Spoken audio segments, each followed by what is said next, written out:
disciplina. Algunas de sus investigaciones se han centrado en el estudio y diseño de modelos computacionales, sistemas de pregunta-respuesta y sistemas de diálogo humano-computador. Bienvenido. Buenos días. ¿Se escucha bien? ¿Se escucha bien? Súper. Buenos días a todos. Venía medio atrasado hoy día. Pasé donde una cliente que tenía algunos problemas. Me dijo que tenía algunos problemas con el computador, que algo no estaba funcionando. Y efectivamente estaba un poquito desesperada la señora. Le dije que tiene razón, porque los computadores actualmente tienen muchas limitantes, tienen muchas restricciones. Entonces, definitivamente, lo que necesitamos es dotar al computador de más inteligencia, que es lo que hemos estado hablando hasta ahora. ¿Cómo hacemos eso? Esto es algo bastante antiguo que ya hemos estado hablando antes. Y básicamente, hace muchos años surgió algo que se llama inteligencia artificial, que es lo que estamos hablando hoy en día. Por ahora, la definición que voy a tomar, más adelante la vamos a ajustar, es básicamente la ciencia de construir computadores que hagan cosas que si le hicieran los humanos serían inteligentes. Eso es bastante cuestionable desde diferentes puntos de vista. Hay muchos avances, no voy a entrar en detalle en esto, ustedes ya lo han visto, tenemos tecnología de vehículos no tripulados, tenemos reconocimiento de personas, visión artificial, ¿cierto? Tenemos sistemas bastante domésticos que uno puede comprar para llevarse a la casa, una aspiradora, tenemos sistema de interacción humano-computador, un sinfín de aplicaciones, incluso en la cocina, tenemos este robotito que nos ayuda a limpiar. Incluso tenemos sistemas que pueden entender nuestros mensajes, lo que escribimos, traducirlo y llevarlo a un ambiente que podamos tomar algunas decisiones. Pero también tenemos algunos temas que no son tan fantásticos, igual tenemos problemas que resolver, ¿ya? Por ejemplo, este bichito que está ahí, obviamente algo le falta. Pero yo me gustaría detenerme en dos aspectos fundamentales de todo esto. Básicamente, ¿qué es lo que es común entre todas estas cosas que hemos visto? Todo lo que ustedes han escuchado. Básicamente, todos estos sistemas básicamente son sistemas de procesamiento de información que perciben del medio, tratan de comprender, intentan de comprender de alguna forma y luego generan alguna acción para lograr algún cambio en el mundo. Sin embargo, esto es lo que llamamos sistema bastante obediente. Lo hacen porque yo quiero, pero en realidad si ustedes se fijan, todo lo que se ha hablado, todo lo que se escucha, en ningún momento se cuestiona. ¿Qué pasaría si yo le doy la orden a un sistema y el sistema no tiene los recursos adecuados para hacerlo en ese momento? ¿Lo hace sí o no? Lamentablemente hasta ahora eso se hace, sí o sí, 100%. Ese es un punto, ¿cierto?, que hay que abordar. Y el otro aspecto, que lo que se ha hecho hasta ahora, básicamente, es lograr avances minúsculos en lo que se llama inteligencia artificial orientada a tareas, que básicamente en la época de los 60 es lo que se denominó la WIC, Artificial Intelligence, o la inteligencia artificial débil. O sea, usemos computadores para realizar tareas relativamente sencillas que hagan cosas inteligentes que no resuelvan grandes problemas, ¿ya? Pero obviamente ahí surgen un montón de preguntas. ¿Realmente está consciente o ¿sabe realmente lo que está haciendo el sistema? ¿Tiene control de sus estados internos? ¿Sus estados internos están modificando la forma como interactúa con el medio? Definitivamente no. Les puse esa figura que está ahí porque obviamente a alguien le dieron la orden de quemarse a los bonzos. En realidad, como un enfoque basado en tareas, dice, bueno, si me dan la orden de quemarme a los bonzos, como no tengo control interno, ¿cierto? Tengo que hacerlo, no me queda otra posibilidad, ¿ya? Entonces creo que necesitamos más que eso, necesitamos más que algo orientado a tareas. Entonces necesitamos máquinas realmente inteligentes que incluso puedan racionar, ¿cierto?, tener conocimiento propio y tomar alguna decisión, ¿cierto? Si volvemos a los orígenes, en los años 60, o mucho antes en realidad, cuando se planificó los sistemas de inteligencia artificial, había varias formas de ver un sistema de inteligencia artificial. Para algunos, inteligencia artificial era básicamente la ciencia de hacer máquinas que pensaran como los humanos. Entonces es una corriente que tiene que ver más con ciencias cognitivas, que se ha hablado previamente en la sesión de hoy. El segundo tenía que ver con el pensar racionalmente, usar nuestras leyes, nuestra filosofía, nuestra lógica para razonar. Con eso es bastante complicado porque ahí dejamos fuera a los animales, que no razonan como nosotros, sin embargo, tienen una conducta inteligente. La tercera es básicamente el enfoque o la visión de actuar racionalmente. Resuelva el problema en base a ciertos objetivos, hágalo. Y la cuarta, donde me quiero detener, básicamente es la visión de construir computadores que actúen como si fueran humanos y todo lo que eso conlleva. Pero eso no es nuevo. Nuestro amigo Alan Turing, el matemático británico, creador del computador, básicamente ya se estaba haciendo esa pregunta. Incluso había dicho que una computadora podría ser llamada inteligente si logra engañar a una persona haciéndole creer que es humano. Y eso lo volcó en el famoso test de la imitación, que que algunos a lo mejor han escuchado, el famoso test de Turing, que en qué consiste básicamente, hay 3 piezas, no se ven entre ellas, en una pieza hay un interrogador, una persona, en las otras 2 piezas hay una persona que puede responder y hay un computador que puede responder. ¿Cuál es el truco? Es que el interrogador hace preguntas que le llega a cualquiera de los dos y en algún momento alguno de esos dos responde. Problema que no sé necesariamente quién me está respondiendo. Por tanto, lo que dice Turing fundamentalmente es, si yo me complico, si yo me enreo, si logro engañar al que está preguntando, se supone, aparentemente estoy frente a una computadora inteligente. Ahora, esto no le salió fácil a Turing, le salieron algunos contraargumentos interesantes, pero también hay cosas en la vida real que se puede hacer. Firulai y Fifi, que está ahí, tienen el mismo enfoque para resolver los problemas cuando alguien está navegando en Internet, ¿cierto?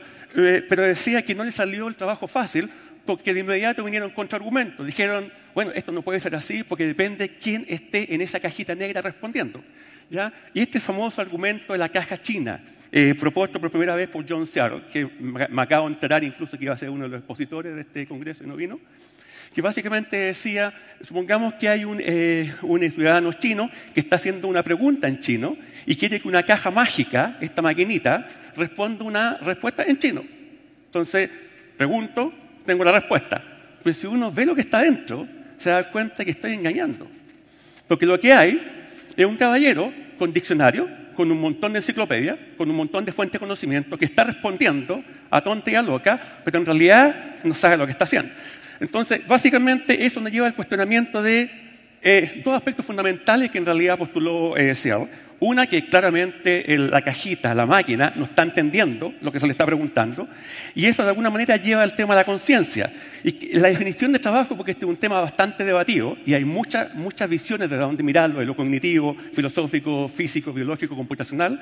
La definición que voy a tomar básicamente, conciencia como el conocimiento que un ser tiene de sí mismo, y de sus actos, reflexiones, y sensaciones y percepciones. O sea, ¿qué yo sé de mí mismo que estoy haciendo? ¿Ya? Perdón, aquí parece que me... ahí.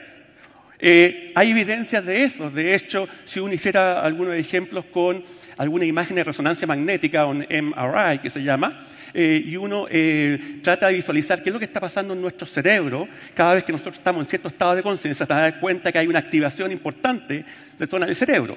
Si hay una activación importante de zona del cerebro, eso quiere decir que va a cambiar mi forma de cómo estoy percibiendo el mundo, el entorno. Por tanto, efectivamente hay un impacto en lo que está pasando en los seres humanos. Espero que todos ustedes que me están escuchando estén en el lado tercero, ¿cierto? Y esto origina básicamente en los últimos 20 años una nueva área que se llama conciencia artificial o artificial consciousness, que básicamente en simple tiene el objetivo de diseñar e implementar modelos computacionales de conciencia en un agente artificial. Por el momento vamos a asumir que un agente artificial no es otra cosa que un sistema al cual yo delego alguna responsabilidad, que haga algo por mí, pero yo no le especifico cómo lo tiene que hacer. Le especifico qué es lo que tiene que hacer. O sea, vaya a comprar un producto, yo no te voy a decir cómo. Tú encárgate e interactúa con el mundo. Entonces, básicamente, ¿cómo un agente artificial podría tener esta conciencia? Esta es una definición de trabajo bastante simplificada, obviamente una materia de debate. La que me gusta bastante dice que básicamente un agente lo podría hacer habiendo aprendido lo suficiente de modo de poder simular o predecir el futuro, y ahí se conecta con lo que ustedes escucharon antes, las máquinas de predicción, poder predecir el futuro, evaluar las consecuencias de lo que puede pasar en el futuro y seleccionar posibles cursos de acción. ¿Qué es lo que debería hacer si hay cierto cambio de actitudes internas dentro de mi sistema de control, dentro de mí mismo, digamos? ¿Cuáles son las expectativas de esto? Son 2 bastante obvias que uno esperaría. Primero, dotar a sistemas de inteligencia artificial de una mayor capacidad para entender y comprender el mundo, que actualmente no se está haciendo en la práctica. ¿Ya? Y lo segundo, básicamente, implementar sistemas que nos den cuenta de alguna forma de cómo podría estar funcionando la conciencia humana, por lo menos los aspectos más básicos. ¿Ya? ¿Qué pasa con algunos de estos enfoques? Han aparecido un montón de enfoques computacionales, un montón de enfoques cognitivos en los últimos años que tratan de responder esa pregunta de cómo surge la conciencia. Pero en realidad la bajada que le han hecho es bastante práctica. En vez de responder la pregunta cómo surge la conciencia, lo han respondido desde el punto de vista de cómo surge la inteligencia. Entonces, a raíz de eso, básicamente han aparecido 2 modelos que voy a comentarles muy rápidamente. El primero, el que se llama inteligencia artificial, que está basada en las conductas, el comportamiento, la cual ve a un sistema como un agente artificial que interactúa con el mundo y donde su conducta depende del entorno que tenga y las condiciones en ese momento. O sea, con eso dejamos de lado el enfoque antiguo de defina lo que va a hacer y luego actúe, porque en realidad no lo conozco. Entonces, un enfoque ingenieril bastante bueno. Y el segundo enfoque es básicamente la inteligencia artificial orientada a objetivos. O sea, claro, ahora no tengo comportamiento, pero alguien me establece el objetivo que tengo que cumplir y ahí entra en juego la máquina de predicción que tengo que establecer cuáles son las posibles vías de acción para cumplir estos objetivos. Vámonos con el primero. El primero básicamente data de los años 2000, más o menos un poquito atrás. Básicamente tiene el principio de que la inteligencia, y aquí está lo más interesante de todo, el punto de vista de aplicaciones es muy potente. Dice la inteligencia surge como una propiedad emergente de ciertos sistemas complejos. O sea, la inteligencia no es por definición, es por un concepto de sistemas complejos que se llama emergencia en el sentido de que puedo hacer interactuar componentes más pequeñas, las puedo coordinar para que surja un comportamiento que no había preestablecido y que es mucho más complejo. Ahora, este modelo tiene su gracia y desgracia. Primero, que no tiene modelos explícitos del mundo. Yo no especifico el entorno en el cual se mueve. O sea, no es un juego de ajedrez, por así decirlo. Y lo otro, no hay razonamiento formal en términos de lógica matemática. Entonces, básicamente la interacción que tiene con el mundo es aprendiendo. ¿Ya? Entonces, ¿en qué consiste esto? Decíamos que es un sistema que básicamente se basa en el concepto de emergencia, en el cual interconecta comportamientos y los comportamientos van generando conductas mucho más complejas. Fíjense ustedes que si me ven detenidamente, lo que estoy haciendo aparentemente puede ser caminar.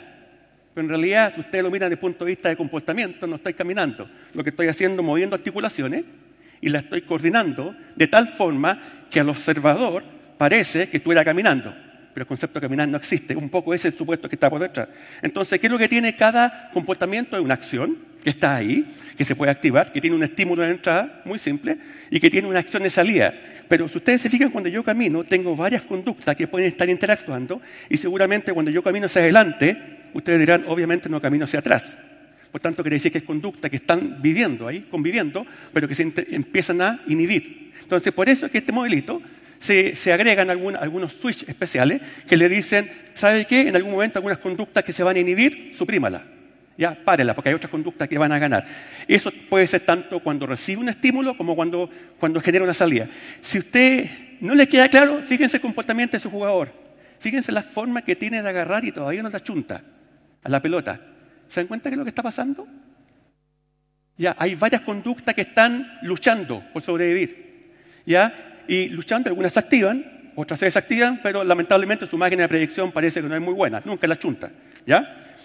Básicamente, ¿en qué consiste esto? El primer modelo que había no es otra cosa que es un sistema que interconecta las conductas, o sea, conecta los comportamientos que están en este momento realizándose en mi organismo, ya los coordina de tal forma que, por un lado, los permite conectarlos entre ellos, ¿cierto? Y por otro lado, permite que compitan, porque van a haber algunos comportamientos que son más importantes que otros. ¿Ya? Para que ustedes vean en la práctica qué significa eso, les voy a mostrar elegí este video porque quizás la mayoría lo ha visto por las redes sociales, entonces es interesante. Es el famoso Atlas, que lo desarrolló la empresa norteamericana Boston Dynamics, ¿cierto? Y todos lo han visto, todos saben lo que está haciendo, se está dando la vuelta atrás, ¿cierto? Ustedes dirán, bueno, hubo ingenieros que programaron para que hiciera eso. Mentira, hay un sistema como esto. De hecho, no se está dando la vuelta para atrás. ¿Qué es lo que está haciendo? Tiene comportamientos que se están conectando y están dándole efecto al observador, a todos nosotros, que está caminando. Por tanto, lo que puedo hacer con eso es fantástico, porque yo podría diseñar sistemas que se adapten totalmente a los medios, donde sea que estén, sin necesidad de que yo haya especificado algo previamente. Ese es un enfoque. Sin embargo, tiene un problema desde el punto de vista de la conciencia de lo que hablábamos. ¿Se acuerdan cuando decíamos que teníamos que tener la capacidad de predecir, la capacidad de adelantarnos? En realidad no estamos haciendo eso.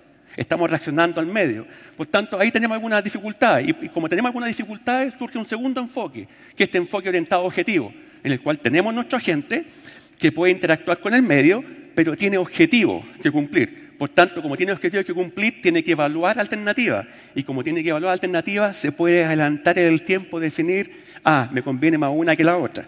¿Ya? Por ejemplo, este amigo que está ahí está resolviendo un problema que era la inteligencia artificial clásica, orientada a tareas. ¿Qué es lo que hace? Reconoce que tiene, no sé si se alcanza a ver atrás los cuadritos, digamos, no las figuras, sino lo que lo rodea, una línea azul en ese caso, está reconociendo que tiene un cubo que tiene que agarrar, ¿cierto? Eso ya está resuelto, eso no es problema. El segundo problema que tiene que resolver este agente es que seguramente hay unos bloques que tienen que,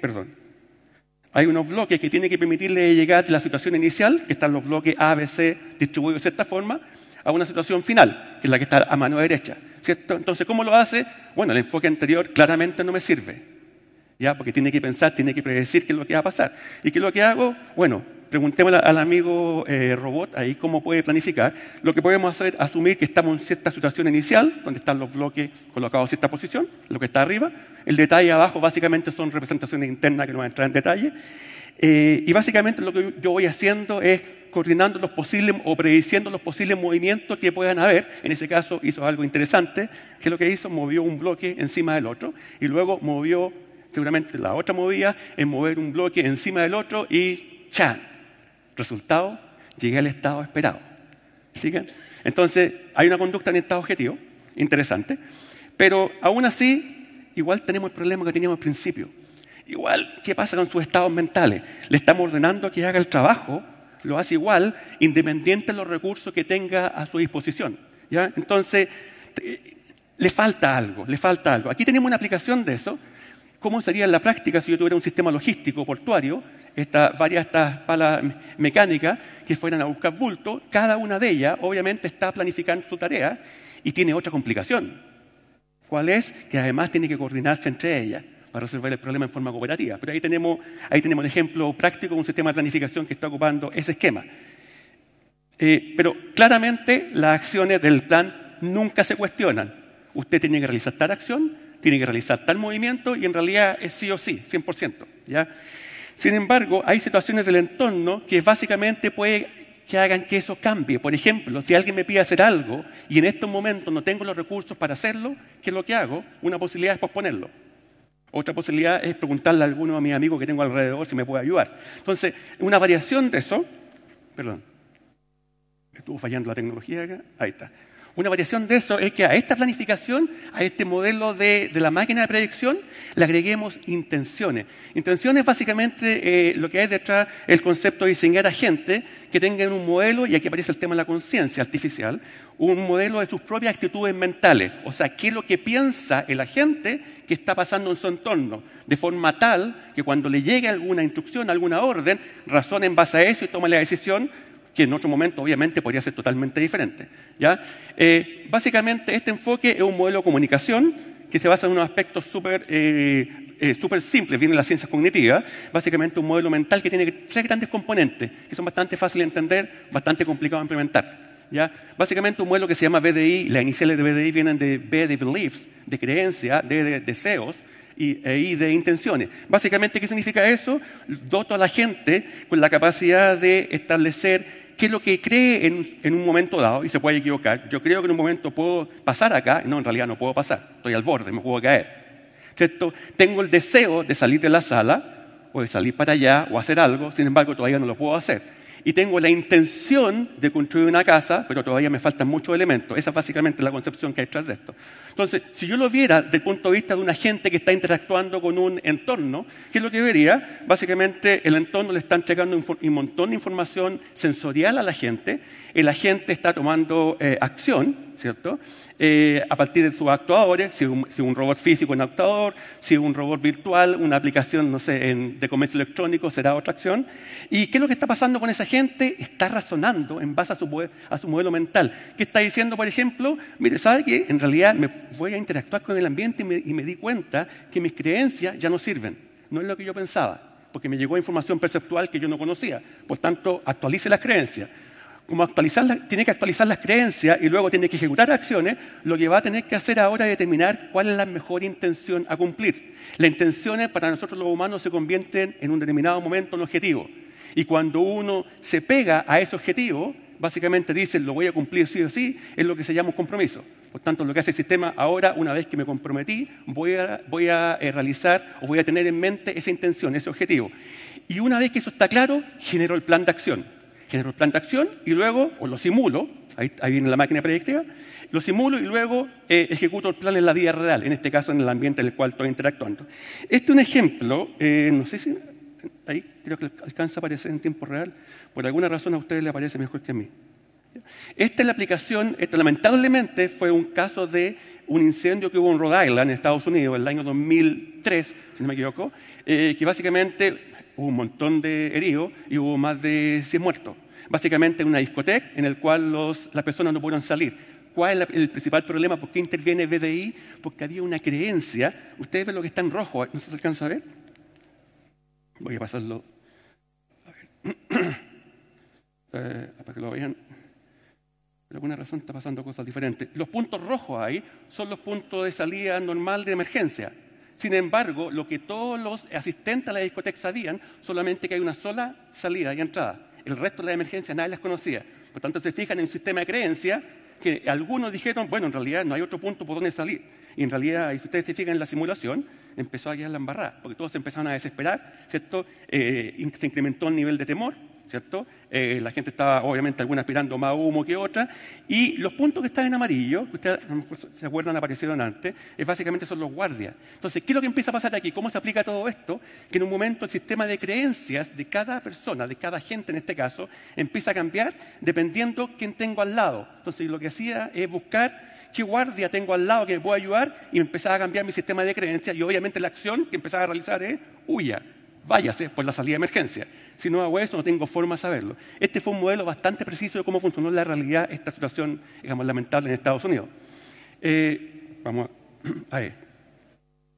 ¿Qué pasa con todo esto? ¿Qué pasa con todo esto? Obviamente esto da cuenta de los modelos básicos que hay, hemos hablado de 2 modelos básicos que hay hasta acá, no tanto de la conciencia en el amplio sentido de la palabra, pero sí desde el punto de vista de cómo los sistemas podrían ser dotados con actitudes internas, de modo tal que empieza a cambiar la forma como ellos interactúan con el entorno, con el medio. Esto no es nuevo, el profesor Marvin Minsky del MIT, que ya falleció, que en paz descanse, ya había incorporado otro factor, que es el factor de las emociones, que es otro factor importante en todo el sistema o la máquina de conciencia. Pero todavía fue un enfoque bastante filosófico, cognitivo, todavía no hay modelos computacionales prácticos probados que efectivamente te den evidencia que así funcionan algunos aspectos básicos de la conciencia. ¿Ya? ¿Cuál es el futuro? ¿Qué es lo que queda? Hay cosas interesantes. Primero, no hay un modelo, no hay un acuerdo, y lo que falta es un modelo unificado de conciencia artificial. ¿Ya? Por otro lado, este quizás es lo más interesante, hay muchos trabajos ya que se están haciendo en cómo no solamente estudiar biológicamente, neurológicamente, físicamente la conciencia y tratar de extraer información de nuestro cerebro, sino también tratar de transferirla. El tema es transferirla ¿a dónde? ¿Transferirla a otra persona? ¿O transferirla a un avatar o a una máquina? Y de hecho hay un proyecto que de hecho se está proyectando hacer eso, que se llama, lo pueden buscar por ahí después, se llama Avatar 2045, que tiene exactamente ese objetivo. Si lo cumple o no, ese es otro cuento. Esto lo encuentro interesante, tal como hay Internet de las cosas, lo que se proyecta en un prototipo que se desarrolló en Estados Unidos es Internet de la conciencia, que básicamente es extraer esta información, modelarla y tratar de conectar gente a partir de un aparato, más o menos simple, que un casquito, digamos, y que básicamente comparte información de lo que están procesando conscientemente, individualmente, pero en una red. ¿Ya? Y quizás de todas estas cosas, una de las que me gusta más a mí, porque la encuentro más práctica desde el punto de vista de ingeniería, es lo que actualmente se está trabajando, está muy en boga, porque hay una necesidad que se llama la inteligencia artificial explicable. Ustedes dirán, ¿por qué explicable? Porque lo que hay hasta ahora son cajas negras. Muy buenos resultados, muy buenos diagnósticos médicos, pero nadie sabe qué diablo está pasando dentro. La pregunta en millones es, ¿qué está pasando? ¿Qué pasa si falla? ¿Cómo puedo explicar eso? ¿Cómo podría el sistema darme alguna cadena de razonamiento de lo que está haciendo para estar seguro de la decisión? ¿Se imaginan ustedes que un médico les da, o un sistema que simula médico les da, toma la decisión de que ustedes tienen cáncer de próstata o cáncer de mama con un 90% de exactitud?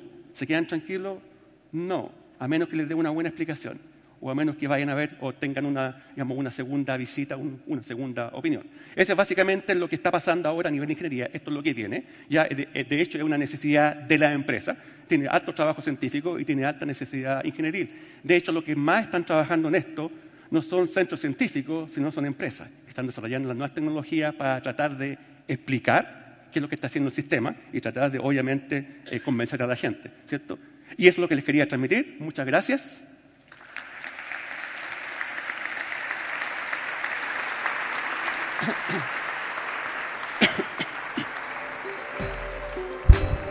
Agradecemos la presencia de John Atkinson, Fe y Mercedes sobre sus charlas acerca de la inteligencia artificial y su participación en Congreso Futuro 2019. Antes de seguir, invitamos a todos los presentes a sumarse a la conversación usando el hashtag Congreso Futuro.